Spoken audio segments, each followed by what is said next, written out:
खरात प्रकरणामध्ये पहिल्या दिवसापासूनची माझी भूमिका ठाम आणि स्पष्टपणाची होती।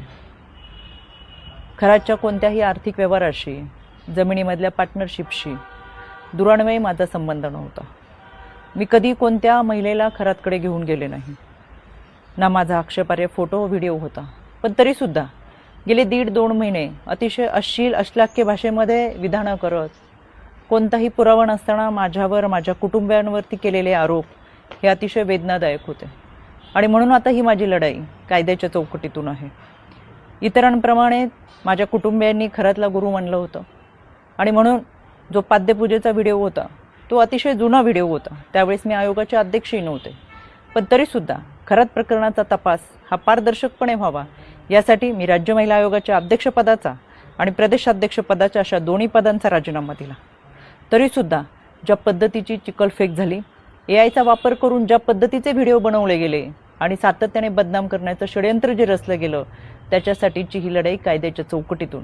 आणि म्हणून आशा मिरगे या बाईने डिबेट शोमध्ये अतिशय असभ्य भाषेमध्ये जी विधानं केली, ती विधानं ऐकून तर मला आश्चर्याचा धक्काच बसला।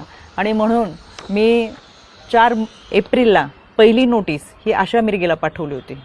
कायद्यापासून पळ काढताना स्वतःचा बचाव करण्यासाठी या बाईने ही नोटीस स्वीकारली नाही, म्हणून पोस्ट ऑफिसच्या माध्यमातून 2दा ही नोटीस परत घरी पाठवली। एकूण 3 वेळा नोटीस पाठवली गेली, पण ही नोटीस या बाईने स्वीकारली नाही। अनक्लेम म्हणून ही नोटीस परत आली आणि म्हणून मला माझगाव कोर्टातून फौजदारी फिर्याद दाखल करावी लागली।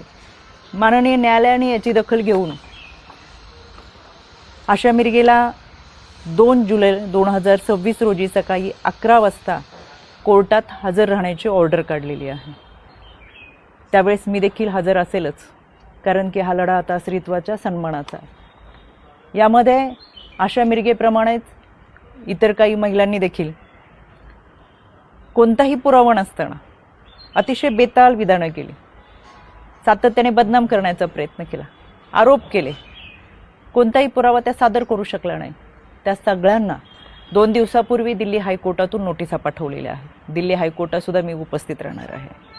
हा लढा स्त्रीत्वाच्या सन्मानाचा, इथून पुढे कोणत्याही महिलेच्या चारित्र्यावरती शिंतोडे उडवले जाऊ नयेत यासाठी हा लढा आहे। आणि म्हणून खऱ्या अर्थानं हा महाराष्ट्र छत्रपती शिवरायांच्या विचारांचा महाराष्ट्र, जिजाऊ सावित्री अहिल्या रमाई भीमाईचा महाराष्ट्र। संपूर्ण वस्त्रात असलेल्या स्त्रीला विवस्त्र करण्याचा प्रयत्न या विकृत मनोवृत्तीच्या लोकांनी केला आणि म्हणून या विकृतीच्या विरोधातला माझा लढा आहे। ही लढाई मी निश्चितपणाने लढेल। पहिल्या दिवसापासून जे सांगत आले ते आजही सांगते।